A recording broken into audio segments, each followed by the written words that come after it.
Už je France, vedeme 1-0. Už 10 let určují mistra světa v ledním hokeji rozhodující maličkosti vyřazovacích zápasů. Žádná hokejová velmoc nedokázala za těchto podmínek zvítězit 3krát za sebou. Český národní tým se pod vedením trenérů Josefa Augusty a Vladimíra Martince pokusil na přelomu dubna a května roku 2001 o takzvaný zlatý hat-trick. Sehrál 9 utkání a v 7 z nich prohrával, ale ani jednou neprohrál. Okamžiky, které tak mistrně zvládl, vytvořili nový díl zlaté éry českého hokeje.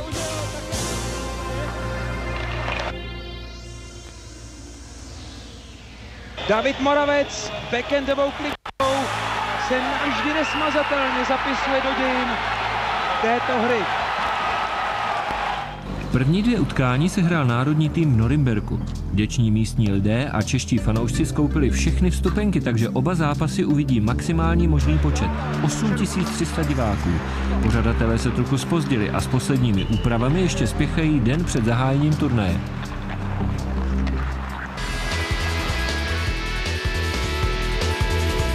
Už je tady Čajánek a Čajánek spěchá popředu. Gól! Gól v oslabení, Petr Čajánek! Čajánek dobře vystřelil, ještě už ti gól! Čajánek znovu dobře napadá.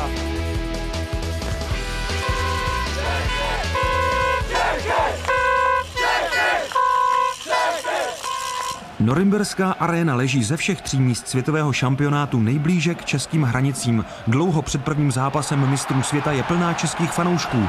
První soupeř, nevyzpytatelné Bělorusko, začíná utkání se zřetelným respektem, ale v 8. minutě dostává nečekanou šanci.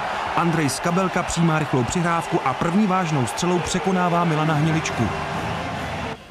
Velká šance k vyrovnání uniká jednomu ze 4 nováčků českého týmu. Obránce Karel Pilař trefil tyč. Přestože český tým nesehrál první třetinu špatně, prohrává 0-1. Ve druhé části začínají Češi svůj první obrat ve skóre. Jiří Dopita uplatňuje v soubojích svou sílu, uprostřed hřiště sráží dovoleným způsobem Karačuna, pro kterého tím turnaj končí. České mužstvo se hrálo skvěle oslabení. Celkem 9 minut se úspěšně bránilo přesile soupeře. Krátce po zahájení druhé třetiny ujel při vlastním oslabení Petr Čajánek a krásnou dal svůj první gól na mistrovství světa. Důležitým gólem si Čajánek upevnil sebevědomí, rozehrál se k životním výkonům a získal v mužstvu nové postavení jednoho z vůdců.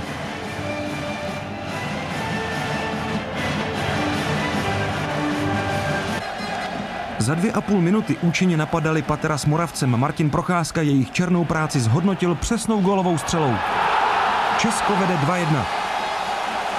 Trenéři dali dohromady útok Moravec Patera Procházka, který v tomto složení končil zlaté mistrovství 1999 v Norsku. K prvnímu gólu populární Blue Line vedla typická souhra, při které Patera hledá zpoza branky najíždějícího Procházku. Po 2 letech se v jednom útoku scházejí také Dvořák, Reichl a Ručinský. Krátce po Procházkově gólu se běloruské obraně vzepře Martin Ručinský a svou akci důsledně dotáhne až do úspěšné koncovky. Obrat stavu z 0-1 na 3-1 trval českému týmu 4,5 minuty. 3 rychlé branky úplně zničily počáteční odhodlání Bělorusů. Češi využívají možnost vylepšit v závěru utkání skóre. Tomáš Vlasák s nechtěnou tečí brankáře Mezina zvyšuje na 4-1. Andrej Mezin původně neměl k utkání nastoupit. Před turnajem nedoléčil poranění třísel a jeho nejistota se postupně přenesla na celý tým. Bělorusové nezvládli náročné cestování mezi 3 pořadatelskými městy a nakonec zcela nečekaně vypadli z A skupiny mistrovství světa.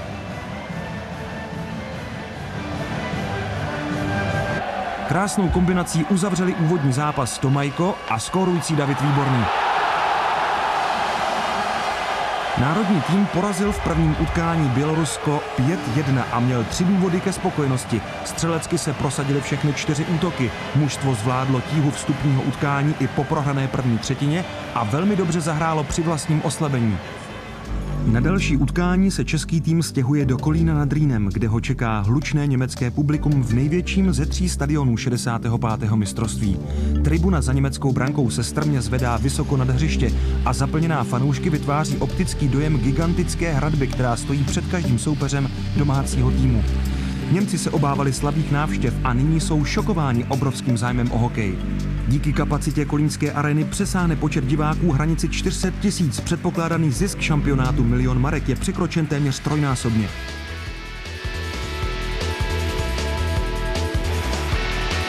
Dvořákova rána, gól! Tak to je dobře. Radek Dvořák vyrovnává. Dvořák startuje. Je to gól, je to gól! Jesličky Štalenkovovi. 18 513 diváků v kolínské aréně vytvořilo nový rekord v dějinách šampionátů. Tolik lidí v zastřešené hale se na utkání mistrovství světa ještě nikdy nesešlo. Zraky německých fanoušků se upírají k trenéru Hansi Zachovi. Po bídných výsledcích v přípravě ponížil své mužstvo peprnými výroky v tisku. Němci v prvním utkání překvapili výhrou nad Švýcarskem a Zach se na 2 týdny stal národním hrdinou. V dusné atmosféře utěší arénu přesilovka českého týmu. Špačkova rána se odrazí předvolného Viktora Ujčíka. Češi vítají šťastný první gól, jinak se jim tvorba hry vůbec nedaří. Jsou unavení z pomalého přesunu z Norimberku a rozmrzelí ze zarputilé obrany domácích.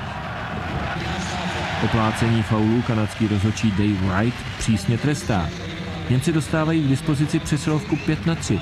Minutu po Ujčíkově gólu vyrovnává Marco Sturm. Němci potřebují remízu k záchraně, kterou vyhlásil Zach jako hlavní cíl domácí družiny.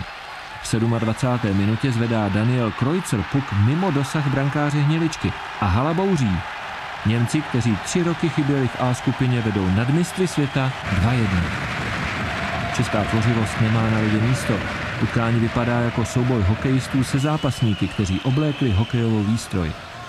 Zvlášť emotivně prožívá osobní srážky český Němec Jan Benda. Je nejplnějším střelcem domácích, má přihrávku na gól a ještě se pouští do strkanice s Radkem Martínkem. Radek Dvořák zachraňuje prudkou střelou ve 39. minutě remízu.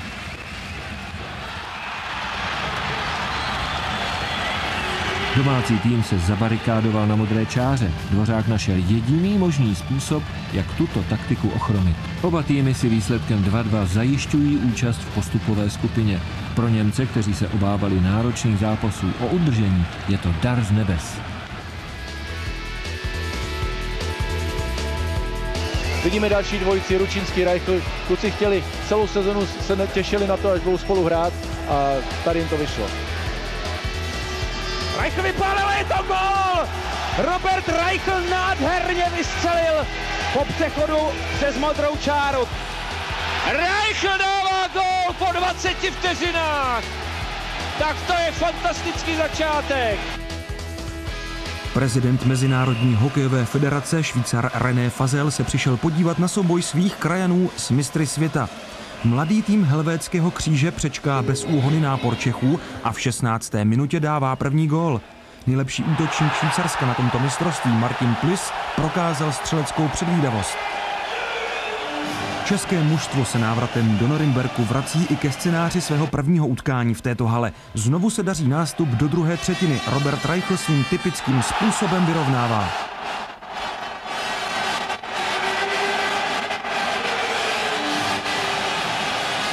Zpomalený záběr odhaluje kouzlo Reichlovy střely, mimořádně krátký nápřah. Švýcaři vynikají dobrou organizací hry, ale jsou mnohem pružnější než Němci. Stačí drobné zaváhání a soupeř okamžitě přechází do koncovky. Jejich gól však není uznán pro postavení Demuta v brankovišti.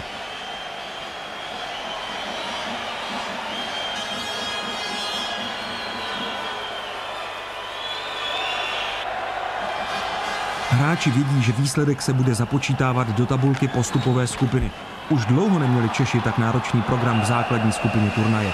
Trenéři stahují sestavu na 3 útoky a nechávají ve hře 4., zatím nejméně slavnou formaci. Ujčík, Čajánek a Vlasák si každé střídání tvrdě odpracují, ale Tomáš Vlasák nezapomíná na své pověstné kličky, Petr Čajánek honí švýcarské beky po rozích a jeho napadání vytváří ve hře zvláštní tlak, kterému soupeř nakonec podléhá. Na začátku třetí třetiny Čajánek zabaví 2 Švýcary. Vlasák okamžitě předává volnému Ujčíkovi, který dílo celé trojice zakončil vítěznou ranou.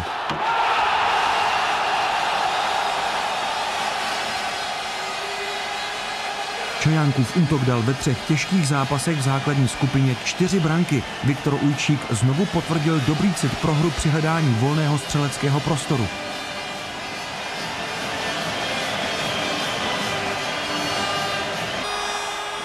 Švýcarsko se pokusilo zariskovat se 6 bruslaři, ale český tým jejich pokusy odrazil. Robert Reichl potvrdil dobrou pohodu a poslal puk přesně do odkryté klece. Český tým porazil novou generaci švýcarského hokeje po tuhém boji 3-1 a do postupové skupiny se započítává 3 body. Po střeleckém čekání na minulém mistrovství se prosadil Robert Reichl. Jeho sebevědomí se přenáší na celý tým.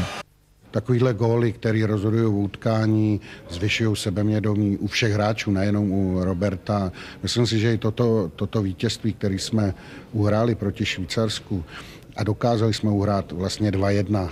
Celou třetinu jsme hráli velice takticky dobře, takže to zvýší to sebevědomí toho týmu a to je jednoznačné. Každý se bude chtít prostě ještě maximálně vypnout proti nám, aby se pokusil nám znepříjemnit ten život. Ale jak říkám, my chceme jít do čtvrtfinále a musíme vyhrát. Myslím, jeden zápas, aby jsme byli tutoví a s tím půjdeme do té další skupiny. Ty zápasy byly náročné, ty 3 ve 4 dnech a myslím, že nás čeká něco podobného v té další skupině, takže budeme si myslím hodně spát a hodně odpočívat. Prostě na nic jiného tady prostě není čas. Základní skupiny se obešly bez překvapení. Favorité si budují pozici pro postup do čtvrtfinále. Finsko předvádí rychlý a důrazný hokej, své soupeře trtí v přesilovkách, které řídí od modré čáry Petteri Numelin. Kolem branky předvádí brilantní souhru útok Ylönen, Sami Kapanen, Lind. Švédové zkoušejí svůj torpédový hokej se 4 útočníky na ledě. Vzhledem k posilám nesou turnajem vizitku hlavního favorita na zlaté medaile. Se skvělou formou přiletěl ze zámoří Daniel Alfredsson. Na každém turnaji převýší své kolegy některý ze švédských obránců. Tentokrát se vytáhl Kim Jonsson, posel důležitých gólů mužstva 3 korunek. Kanaďané měnili během turnaje kapitána. Jeden z nejlépe bránících útočníků NHL Michael Pekka ještě stihl utkání s Ruskem, kde jeho formace perfektně pokryla Alexeje Jašina. Pekka dal gól, dohrál se zlomenou lícní kostí a teprve pak se vrátil za Atlantik. Dobře fungovaly speciální týmy na oslabení, které zaznamenaly 4 branky. Americký kouč Lou Vario ukáznil hru Američanů. Jeho tým neopouští agresivní styl hry, ale zároveň končí v tabulce fair play na 2. místě. V obraně se prosazuje zkušený Brett Hediken, dobrý střelec s nejlepší statistikou plus minus v mužstvu. Slováci shromáždili na turnaj všechny dostupné posily z NHL. Mužstvo zřetelně přehrálo soupeře, kteří dřív nepříjemně stěžovali očekávaný přísun bodů ze vzájemných utkání. Titul nejplatnějšího hráče si zasloužil Robert Petrovický, zručný v útočném pásmu, zodpovědný při bránění, autor 2 vítězných branek svého týmu. Rok po světové výstavě vypadá moderní předměstí Hannoveru opuštěně. Expo 2000 odešlo se starým letopočtem a stichlé výstaviště má nyní oživit rozhodující část mistrovství světa v ledním hokeji. Na hokejové zápasy se počet modrých sedadel sníží až na 8 500.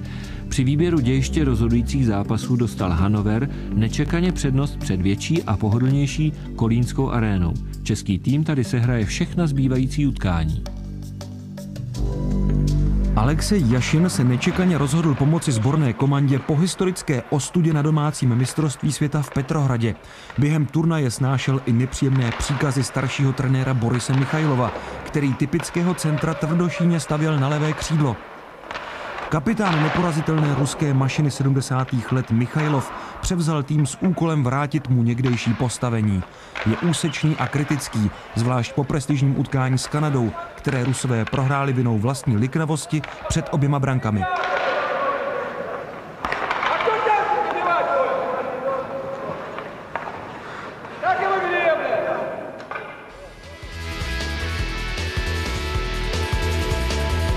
Špaček, to vypadá nadějně, Moravec, gól! Nádherná akce! Špaček naznačil střelu, David tam byl krásně odkrytý.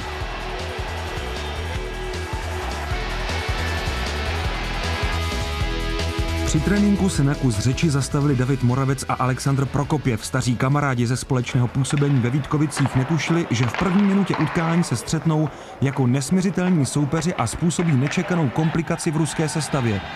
Prokopěv si na Moravce zasedl hned při prvním střídání. Zaklesnuti do sebe se přihnali k ruské brance. Moravec srazil jejího strážce Sokolova k zemi.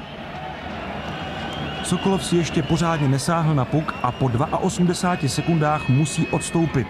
Lékař týmu má podezření na zlomeninu nosu.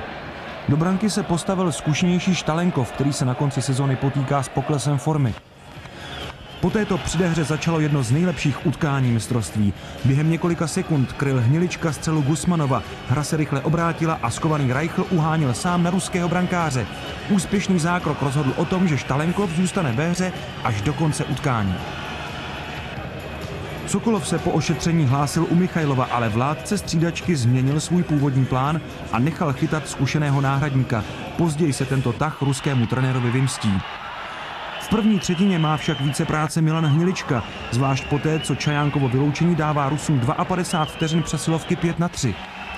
Ruská pětice zmáčkla trojúhelník v bílých dresech před Hniličkovou branku a napětí v důležité chvíli se ještě zvýšilo poté, co Kubina ztratil hokejku. Rusové si dali na první třetině záležet. 15krát vystřelili na Hniličkovou branku. Dramatický souboj svedl český brankář s Jašinem. Jeho výpad zastavil na brankové čáře. Na začátku druhé třetiny viděla zaplněná hala první zlom utkání. Reichl se prohnal podél hrazení, přesnou přihrávkou našel Ručinského, který elegantně vsítil první branku. Martin Ručinský provedl kličku tak rychle, že se Štalenkov nestihl ani pohnout ve směru jeho jízdy. Moravec vybojoval puk v rohu kluziště a Špaček na modré čáře oklamal všechny soupeře, nevystřelil a krásnou přihrávkou daroval Davidu Moravcovi kotouč zpět. Druhý gól zapůsobil na Rusy dvakrát. Špaček je zmátl nápadem, proti kterému se nemohli bránit. Góly Ručinského a Moravce následovaly rychle za sebou. Český tým získal dvoubrankový náskok během minuty a 3 sekund.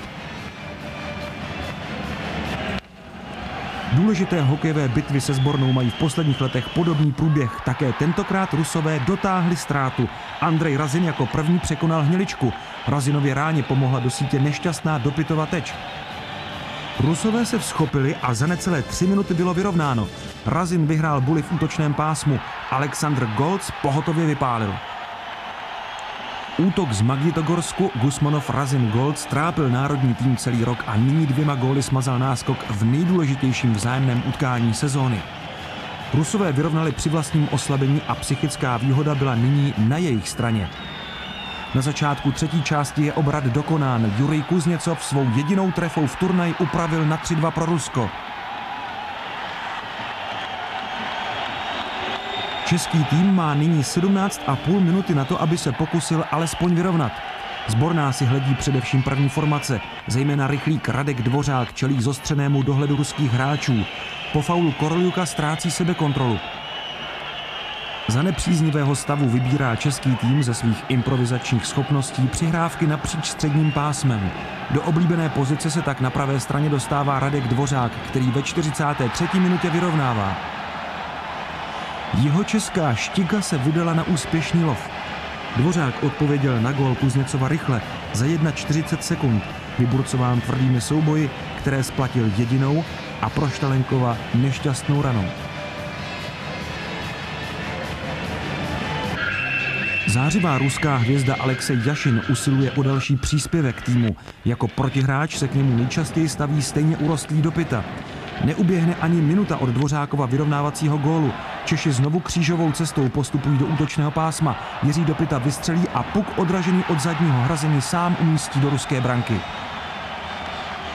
Dopita v první chvíli nemůže uvěřit tomu, jak lehce se dostal k vítěznému gólu. Na Rusy má štěstí, už po třetí v historii vzájemných soubojů zlomil nerozhodný stav vítěznou trefou. Češi obrátili skóre 2 brankami v rozmezí 55 vteřin.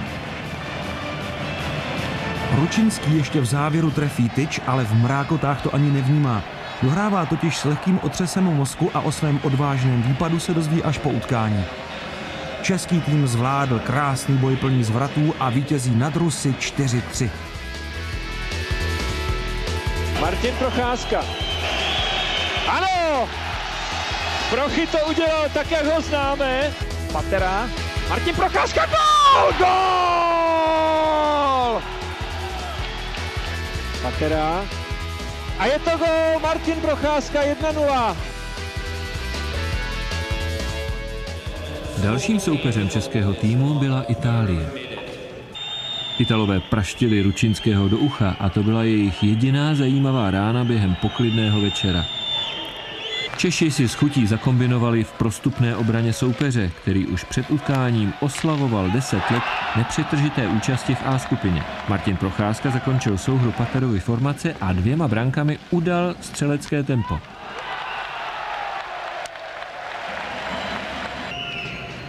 Reichl připravil nezištnou přihrávkou snadný gól Radku Dvořákovi.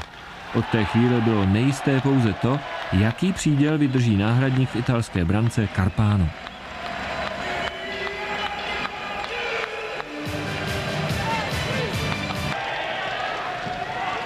Ve druhé třetině dal národní tým 7 gólů během 15 minut. Dosáhl tedy průměrné rychlosti 28 gólů za hodinu. Po druhé se trefil Dvořák. K lehké dorážce se dostal David Výborný.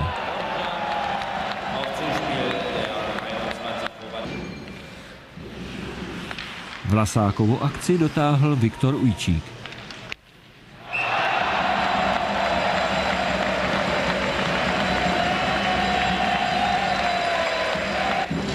Na 7-0 zvýšil Robert Reichl. Trenéři Augusta s Martincem nechali odpočívat některé hráče, včetně nudícího se brankáře Hniličky. A do hry se dostali náhradníci. Poprvé se v turnaji trefil český obránce. František Kaberle se chtěl vyrovnat svému bratrovi, který ve stejný den skóroval za Toronto v play-off východní konference NHL. Čajánkova formace si vzala na starost výši skóre. Tomáš Vlasák dal gól číslo 9.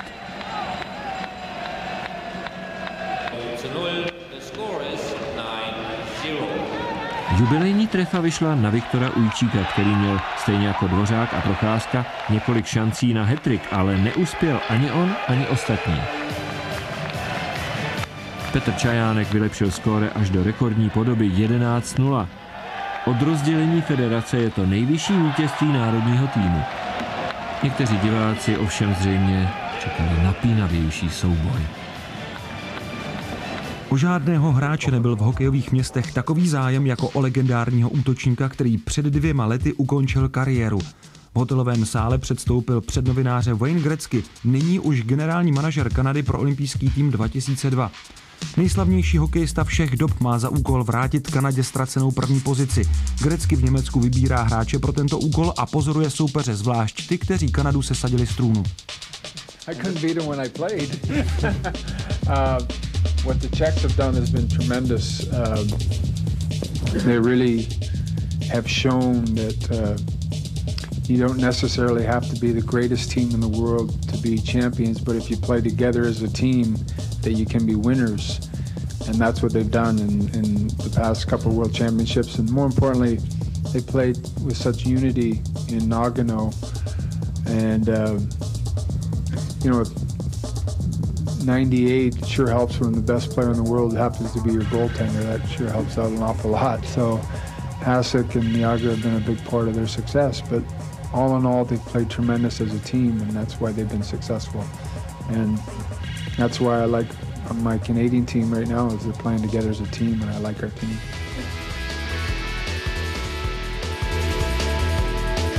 Pavel Kubina srovnává, je to jeho první gol na tomto turnaji, nádherně trefil nad chráničem Brathwaita. Reichl zkouší čarovat za brankou jako proti Finsku v Naganu a je z toho gol Pavla Kubiny. Velice důrazně tam zasáhl Kubina proti Friesnovi. Wayne Gretzky sedí na tribuně a čeká. Za 2,5 hodiny zazní před kanadskou kabinou jeho emotivní výkřik o tom, že Češi jsou zatracení podvodníci. Zápas a všechno kolem něj připomíná jeho krajanům zlatou éru českého hokeje. V posledním utkání skupiny nejde o víc než o prestiž. Oba týmy zůstanou na čtvrtfinále v Hannoveru. Publiku je předveden skvělý souboj 2 stylů. První vážná akce vypadá velmi slibně. Nejprve se na Brathwaita řítí Patera. Hra se obrací a Hnilička čelí nájezdu Lecavaliera. Největší talent kanadského hokeje posledních let, vytáhlý Vincent Lecavalier, pokračuje ve studiu české brankářské školy a Hnilička je mu dobrým učitelem. Lecavalier předvádí sílu svého talentu. Ve 12. minutě dotáhne akci Richardse tak, že využije českého brankáře k odrazu své střely z těžkého úhlu do sítě. Na prvním světovém turnaji mezi seniory prokazuje Lecavalier, že bude brzy připraven převzít úlohu vůdce kanadského hokeje. Národní tým hraje v Německu 6. utkání a po 5. prohrává. Ale tak jako proti Rusku reaguje dřív, než si soupeř užije svou minutu radosti. Čas se posunul o 43 vteřiny, když tvrdou ranou vyrovnává Pavel Kubina. Kubina je posedlý brankami do kanadských sítí. Všechny 4 góly své reprezentační kariéry dal právě Kanadě. V polovině utkání připravuje Kubinovi pozici Robert Reichel. Jako kuchař míchá puk za kanadskou brankou a pak ho podává hladovému obránci. Grecky sedí na horní galerii a přímo pod sebou sledoval, jak Reichel kouzlí na území, ze kterého i on sám tak rád přihrával. Kubina prožívá báječný večer. Ve dvojici se Špačkem čistí prostor před Hniličkovou brankou, výborně se uplatňuje v soubojích s Kanaďany a s chutí podporuje útok. Ještě ve druhé třetině mohl svůj výkon korunovat 3. trefou. První formace navede koncovku znovu na Kubinu, který však tentokrát podlehne temnému pohledu brankáře Brathwaita a tak se Robert Reichel dostává k lehkému gólu do prázdné branky. Kanaďané nejsou u mantinelu tak tvrdí jako obvykle. Také před brankou se drží zpátky. Reichel měl na dorážku dost klidu i místa.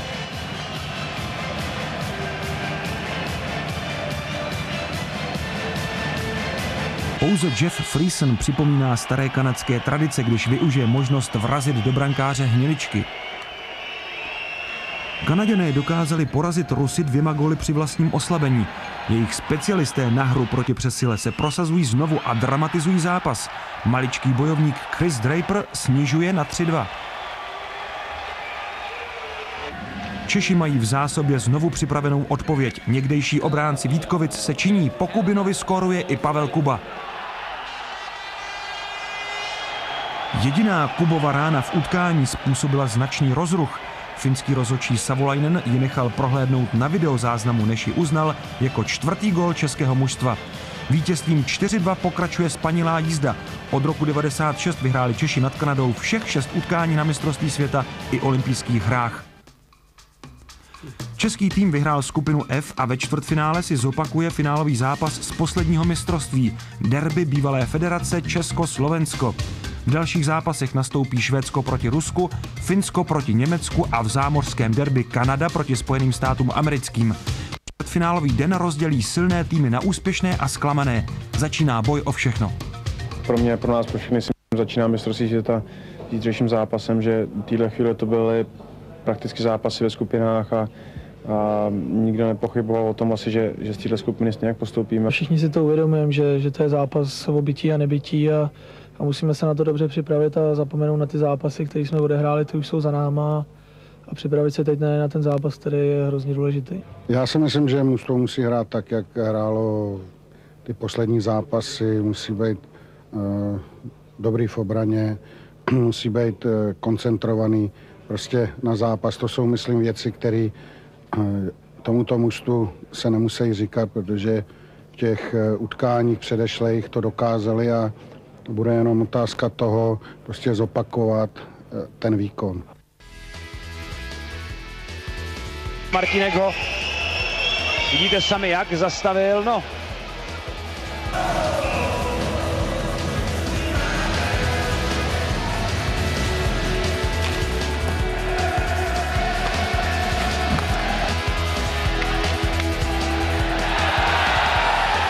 Čtvrtfinále Česko-Slovensko mělo zákulisní předehru. Slováci toužili Čechy konečně porazit i na velkém turnaji. Do českého týmu proniklo několik odvážných i nevážných předpovědí ze slovenského tábora.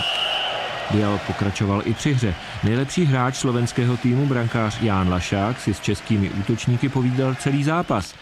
Zvlášť dlouhou debatu vedl s Viktorem Ujčíkem. Na začátku druhé třetiny se jejich rozmluva zřejmě přiostřila, protože slovenský brankář se ohnal holí. Český tým svíral překvapivě pasivního soupeře od prvního střídání. Lašák první velké šance pochytal, ale v 6. minutě na něj přišla smolná chvilka. Paterův útok dobýval branku. David Moravec napálil puk z rohu kluziště před branku a Lašák si ho srazil do sítě. A protože Patera dostatečně hlasitě zpochybnil kvality slovenského gólmana, museli rozhodčí tlumit další doutnající hádku u slovenské branky. Finn Savolainen chtěl vylučovat. Moravec chtěl zřejmě ponechanou výhodu zakončit nahozením na slovenskou branku. Všeobecnému překvapení si Lašák srazil puk za čáru a současně sudí zapískal přerušení hry. Moravcův kuriózní gól na začátku 6. minuty nezměnil nic na opatrné taktice soupeře. Lašáka slovní přestřelka i smolná první branka burcuje k výbornému výkonu. Jeho přesné zákroky udržují Slovákům naději na obrat v zápase. Jakmile Slováci otevřou hru, unikají Češi do sólových nájezdů a Lašák zlikviduje hned 3. Radek Dvořák je svou rychlostí chvílemi nepolapitelný, ale střelecké dny už má za sebou. Při oslabení Dvořák znovu ujíždí a podruhé marně hledá způsob, jak Lašáka překonat. Na další zkoušku se vydává Čajánek. Lašák už je plně soustředěn na svou práci. Navzdory mnoha šancím vede české mužstvo v polovině utkání stále pouze o branku.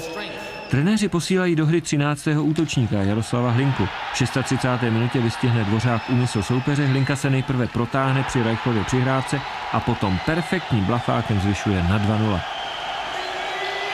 Nováček mistrovství světa uklidňuje tým elegantním a mimořádně důležitým gólem. Hlinka si libuje v nájezdech. Ze svého pestrého rejstříku si vybral kličku přes ruku a svou jedinou ranou v utkání nachází cíl.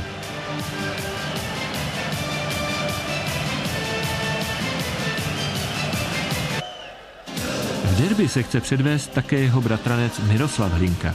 Ještě před 2 lety debutoval v českém národním týmu. Nyní už druhý rok bojuje v dresu Slovenska. Vzhledem k důraznému stylu hry se Hlinka každou chvíli pustí do souboje s českými beky a Špaček s Martínkem dávají najevo, že slovenské útočné vlny narazí na tuhý odpor. Po druhém gólu šancí ubývá, Slováky ještě zaujme dobrý souboj Puchera s Lučinským. Slováci závěr nezvládnou a český národní tým kontroluje poslední vteřiny při přesilovce 5-3. I v 6. utkání na mistrovství světa vítězí Češi nad Slováky. Mistři světa pokračují v obhajobě, soupeř končí. Při pohledu na brankáře Lašáka je vidět, jak velké zklamání slovenský tým prožívá. Vladimír Schindler řídil čtvrtfinále mezi Finskem a Německem. Český rozhodčí uplatnil pravidlo o rychlém vhazování a trestal nečistou hru Němců. Finové dali při přesilovce první gól. Výtečnou spolupráci s Numelinem zakončil Sami Kapanen. Finové pak trpělivě čekali na chyby domácích. Ve druhé třetině jim na 2 rychlé góly stačilo pouhých 6 střel. Po kombinaci Tony Virta a po další skvělé Numelinově přihrávce Jukka Hentunen zvýšili na 3-0. Finové dokráčeli do semifinále bez zbytečného stresu. Porazili Německo 4-1. Vyprodaná arena v Kolíně se rozloučila se svým mužstvem, které účastí ve čtvrtfinále předčilo očekávání. Německý kouč Hans Zach vzkřísil německý hokej. Wayne Gretzky si čtvrtfinálové derby Kanady a Spojených států protrpěl na čestné tribuně. Chvílemi se protahoval, chvílemi nechtěl uvěřit tomu, co se odehrávalo dole na hřišti. Kanada zahájila utkání náporem, který vyjádřil Patrick Marleau první brankou. Na začátku druhé třetiny zvýšil Rem Murray na 2-0 a zdálo se, že papírově silnější kanadský tým kontroluje vývoj událostí. Darby Hendrickson po chybě Kanaďanů sice snížil na 2-1, ale už za minutu využil zmatku před americkou brankou Brad Stewart a Kanaďané znovu vedli o 2 branky.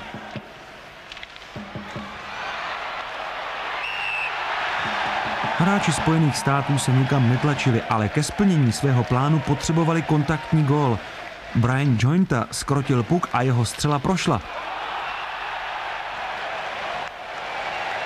Ve 37. minutě uvolnil Connolly Davida Legwanda a náhle bylo vyrovnáno.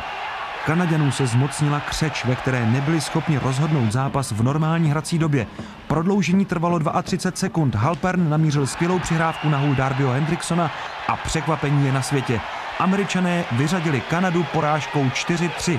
Wayne Gretzky se renesance kanadského hokeje v Německu nedočkal.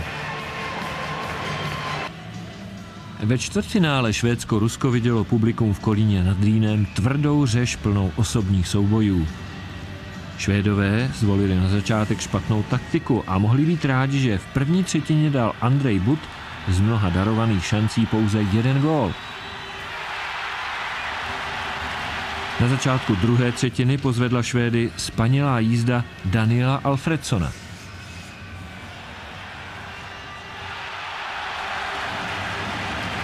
V zápětí se při přesilovce trefil Kim Jonsson a favorizované Švédsko vedlo 2-1. Rusové sehráli svůj nejlepší zápas na mistrovství. V početní převaze během minuty a půl otočili skóre, ale Švédové vyrovnali a utkání se prodlužovalo. V nastaveném čase stál před odkrytou brankou Gusmanov, ale šanci propásl.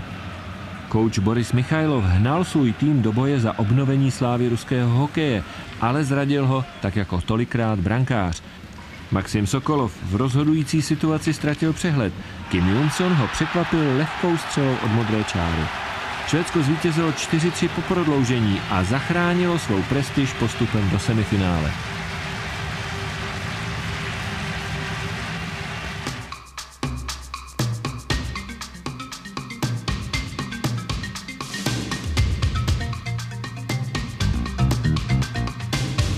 22 hodin před začátkem semifinále Česko-Švédsko přistává v Hannoveru uznávaný vůdce modrožlutých Mats Sundin. Urostlý blonďák se má stát rozhodující posilou, která nasměruje Švédy do finále. Po vyřazení ze Stanleyova poháru a po dlouhém letu vypadá Sundin unaveně, ale nestrácí dobrou náladu. Na zítří bude jeho přítomnost hodně znát.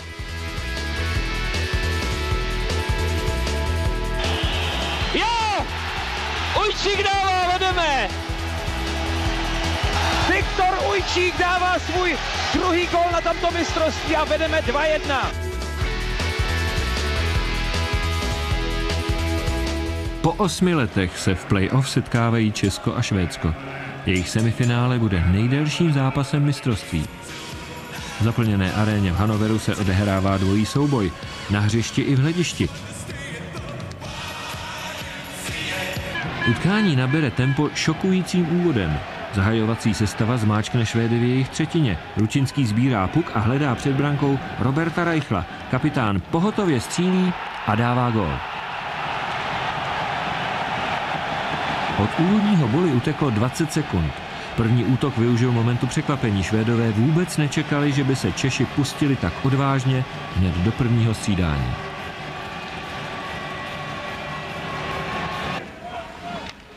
Gól však modrožluté přiměje k aktivnímu způsobu hry. Sundin se v první třetině rozbruslí a na začátku druhé je k nezastavení. Přihrává Fredriku Modinovi, který pohotově vyrovnává. Sundin je 22 hodin po přistání svěží. Trenéři vyhověli jeho přání mít na levém křídle Modina. Výsledkem této spolupráce je ve 22. minutě vyrovnávací branka. Švédové mají převahu, chtějí rychle rozhodnout. Milan Hnilička kryje ve druhé a třetí třetině 26 střel soupeře, včetně dvou nejtěžších. Chytá střelu Ottosona. Ve výborné formě je v Hannoveru Daniel Alfredson. Ale díky českému brankáři zůstává skóre 1-1. Po zahájení třetí části se zdá, že nápor Švédů slábne. Ve 46. minutě však hrají přesilovku a Andreas Johansson tvrdou ranou skóruje. Švédský chasník má na mistrovství světa s tímto typem střely veliké úspěchy. Švédsko vede 2-1. Český tým přestal po svém rychlém prvním gólu napadat soupeře. Sundin a spol využili volnosti k obratu skóre. Švédové považují osobní souboje za základ hry. K vyrovnání vede tvrdá práce. Reichl vypomohl obraně. Patera se každé své střídání pouští do Švédů v jejich třetině a znovu zkouší přinutit je k chybě. Trenéři převelí Ujčíka a Čajánka na křídla k Dopitovi. 8 minut před třetí sirénou se Čajánek dostává ke střelbě. Ujčík je u vyraženého puku první a vyrovnává na 2-2. Viktor Ujčík patří k nejpilnějším střelcům zápasu. Instinktivně vyrazil dopředu a díky své předvídavosti byl u puku dřív než švédská obrana.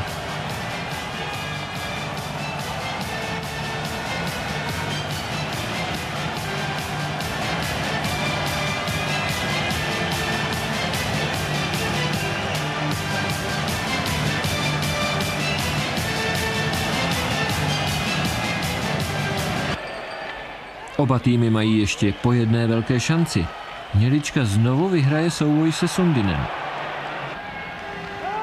Akce Paterova útoku vede k Moravcovi, ale tomu v rozhodující chvíli praskne hůl. Stav 2-2 vydrží po velkém boji až do konce prodloužení. Semifinále rozhodnou samostatné nájezdy. Oba brankáři mají s penaltami různé zkušenosti. Milan Hnělička chce dokázat, že i tuhle část brankářského řemesla umí. Tommy Salo Švédům vychytal při nájezdech v roce 1994 olympijské zlato.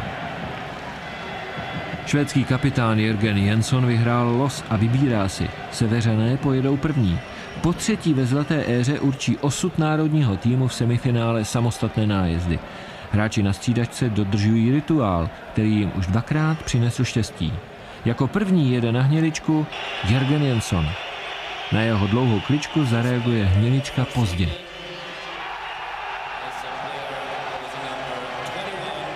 Čeští trenéři věří v šikovnost Martina Procházky a také na jeho klenot, backendový blafák.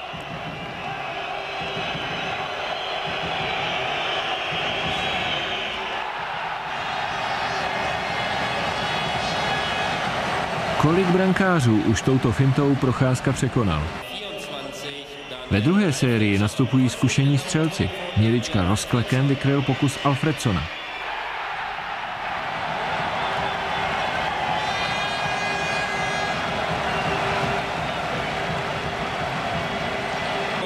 Reichl poslal na Sala naganskou střelu, která však letěla níž, než bylo potřeba.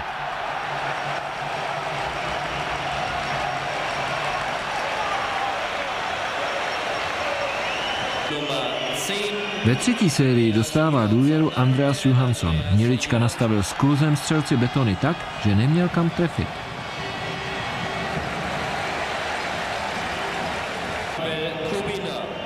Podobně vykryl Salo nájezd Pavla Kubiny, jediného obránce, který se objevil v samostatných nájezdech. Mats Sundin má dlouhé paže a rychlé zápěstí. Hnělička naskládal betony na sebe a lapačkou vyráží jeho střelu.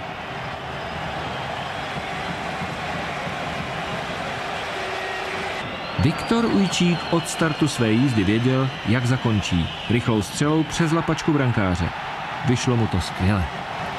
Ujčík prožívá nejkrásnější večer v kariéře. Nejprve vyrovnal a nyní dává rozdílový gól ve čtvrté sérii nájezdů. Švédsko vkládá své naděje do posledního střelce. Fredrik Modin viděl, že Hnělička kryl předchozí zákroky z spodní rohy branky a zamířil nahoru. Puk se odráží od horní tyče. S touto šťastnou chvilkou postupují Češi po třetí za sebou do finále. Vyčerpaný Milan Hnělička porazil svého protějška Sala ve zvláštní brankářské disciplíně a vytáhl mužstvo do zápasu o zlato.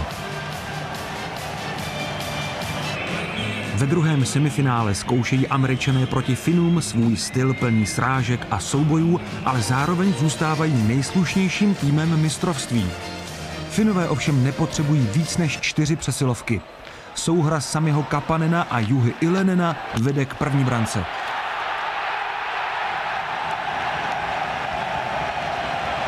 Američané jsou trpěliví a na konci druhé třetiny vyrovnávají zásluhou Mikea Nabla.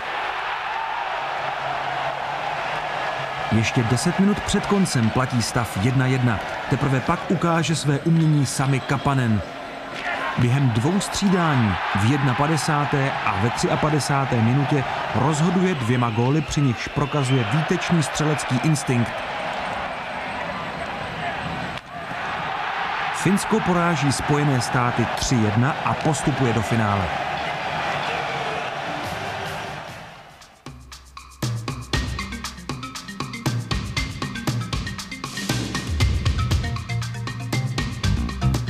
V utkání o bronz hledají Švédové motivaci ztracenou v těsné semifinálové bitvě. Pomůže jim chyba Ligvanda ve 23. minutě, po které střílí Christopher Ottosson důležitý gól na 2-1. 3 minuty před koncem se mužstvo Tří korunek rozloučí přesnou ranou Andrease Johanssona. Švédsko poráží Spojené státy 3-2 a odváží si z mistrovství světa bronzové medaile.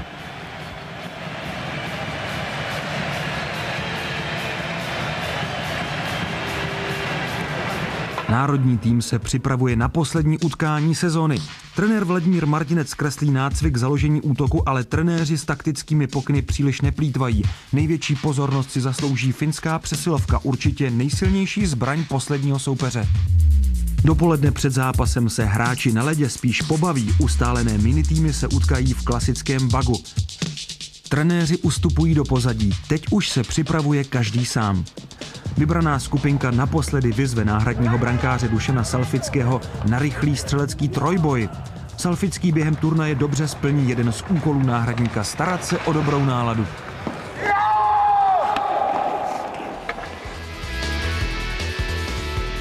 Všechno brání jde Kuba, výtečně Hnilička zastavil volej Samiho Kapanena.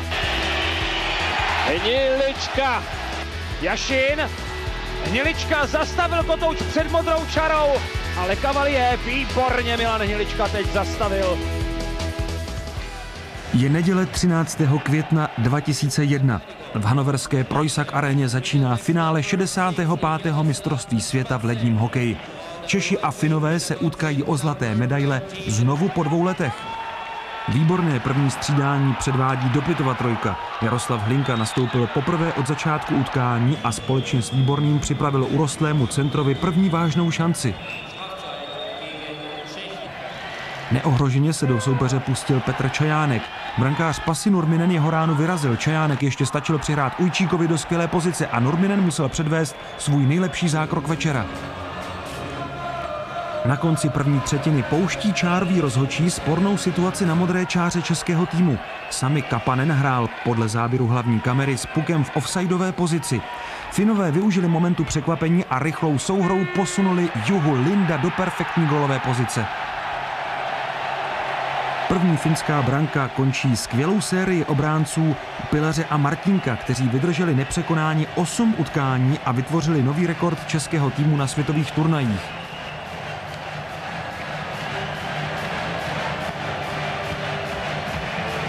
Krátce po gólu zaváhá na modré čáře Špaček, ale Hnilička je na Jarka Rutua připraven. Na konci druhé třetiny zahákoval Martin Procházka obránce Berga a Finové dostali možnost předvést svou pozičně propracovanou přesilovku, nejlepší na tomto turnaji. Obránci mají naspěch, Martinkovi se nepodaří vyhodit puk z pásma. V příštím okamžiku se situace zúží na souboj Kuby s Ilenenem. Český bek nestihne soupeře pokrýt. Juha Ilenen zvyšuje při přesilovce na 2-0 pro Finsko.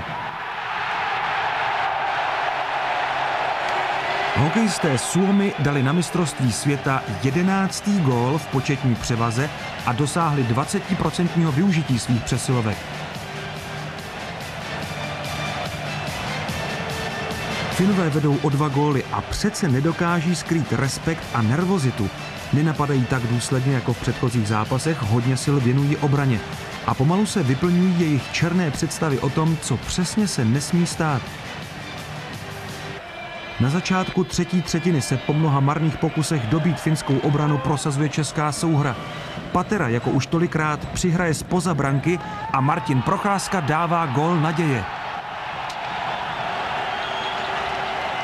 Patera s Procházkou vytvořili nejúspěšnější pár v historii českého hokeje. V utkání o zlaté medaile prokazují jedinečnou schopnost sehrát gólovou kombinaci. Po 5. bojují ve světovém finále a po 4. pomáhají národnímu týmu důležitou brankou.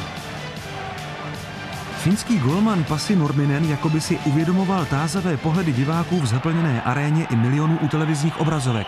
Ve druhé třetině špatně vyhodnotil situaci a musel nešetrně srazit pronikajícího Ujčíka. Od té chvíle je viditelně nervózní.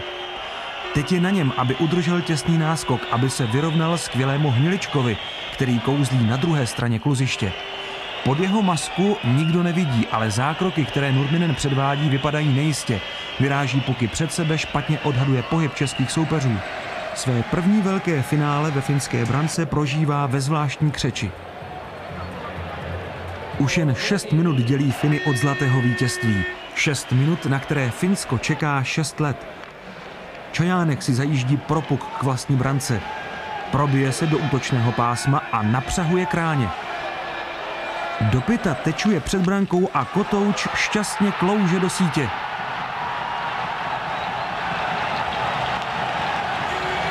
Dopitova teč zasáhla nataženou lapačku, od které se puk odrazil na rameno a skutálel za brankovou čáru. Josef Augusta znovu v pravý čas přeskupil sestavu. S Dopitou nastupují od třetí třetiny znovu Ujčík a Čajánek. 5 minut a 55 sekund před sirénou tito hráči změní scénář finálového boje. Teprve po ztrátě vzácného náskoku se Finové vzpamatují a dravě se vrhají proti českým obráncům. Hnilička musí předvést 2 vynikající zákroky. Rukávem své vesty vyráží střelu Laxonena nad horní tyč. A pak diváci zatají dech při posledním souboji nejproduktivnějšího hráče mistrovství a nejlepšího brankáře.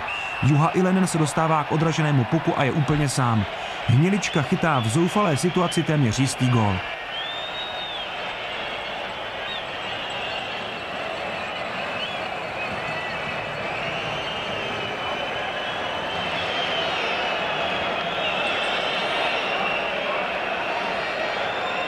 Pouze jediný zápas prodlužuje o více než obvyklých 10 minut. Finále mistrovství světa skupiny A.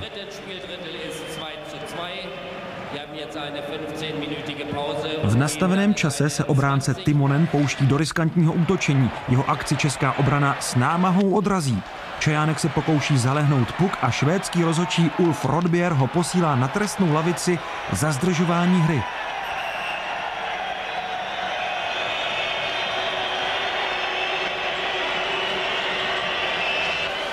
Finové se tlačí před Hniličku, ale český golman dobře kryje spodní rohy branky a čtveřice bránících hráčů před ním nepřipouští žádné dorážky.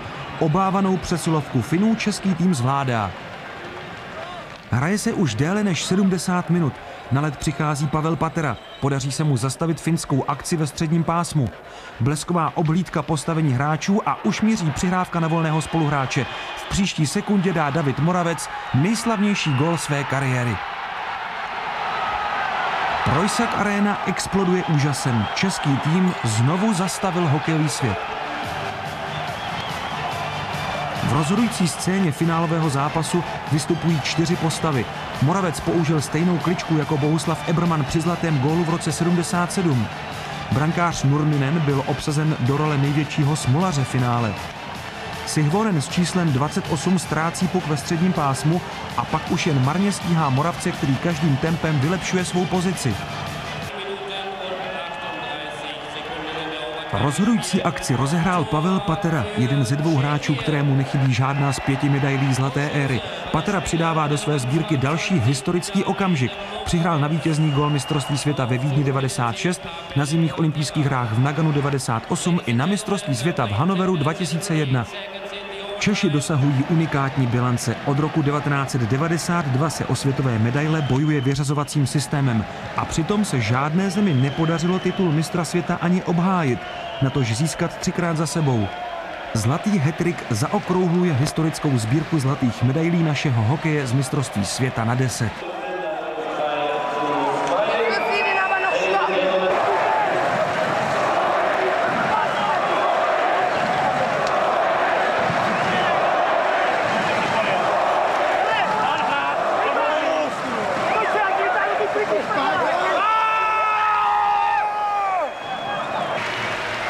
Direktoriát turnaje zvolil nejlepším brankářem Milana Hniličku.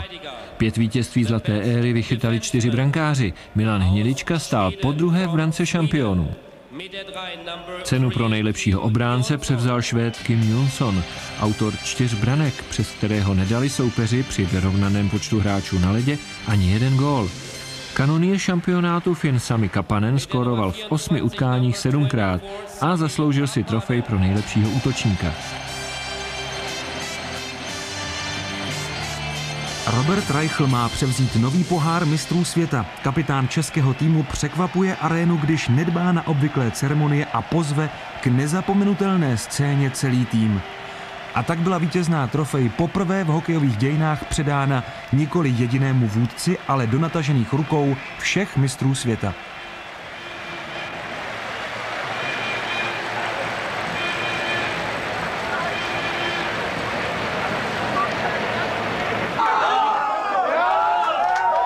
Pořadatelé přidělili mistrům světa tu nejhorší na poslední chvíli zbudovanou kabinu. Kdo do ní vkročil 13. května večer, nabyl dojmu, že česká vláda nad hokejovým světem nikdy neskončí. Tomáš Vlasák sevřel prezidenta světového hokeje Reného Fazela do zápasnické kravaty a od hlavy až k patě ho vysprchoval v šampaňském. Robert Reichl tento bodrý rituál za chvíli ještě jednou důkladně zopakoval.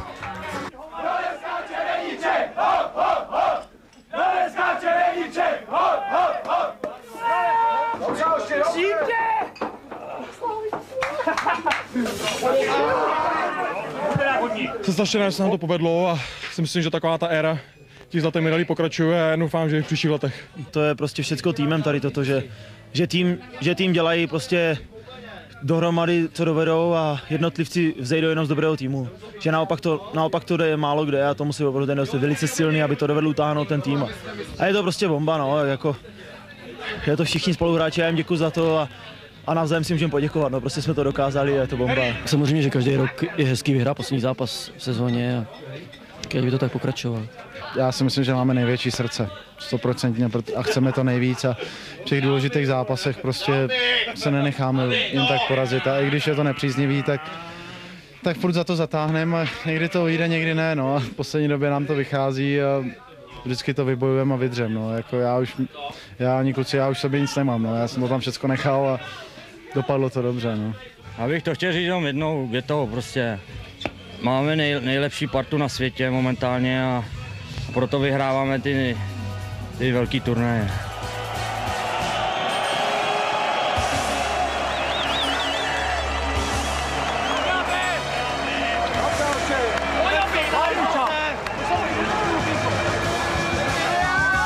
Pouze 3 hokejové národy dokázaly vyhrát mistrovství světa v ledním hokeji 3krát za sebou. Hrdí Kanaďané, skvěle připravení Rusové a v éře zlatého hokeje mistři improvizace Češi, mistři rozhodujícího okamžiku, kteří vystoupali na zlatý vrchol v historii zcela ojedinělou cestou. V 7 utkáních prohrávali a přece ani jednou neprohráli. Zlatá éra českého hokeje jednou skončí, ale tyto záběry uchovají památku na pozoruhodné obraty zápasů národního týmu na mistrovství světa roku 2001. Ručinský, ano! Robert Reichl!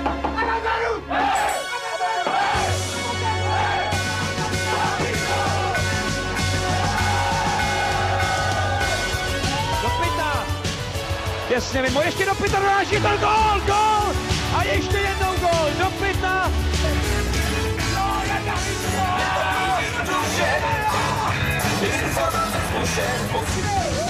A tady je najíždějící Kubina. A je to 3-1, Robert Reichl dává gól.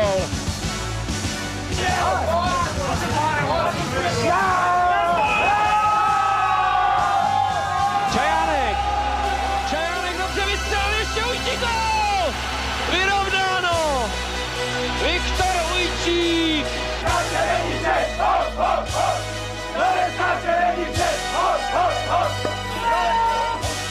Pod padajícím brankářem Nurminenem umístil nejkrásnější gól své kariéry.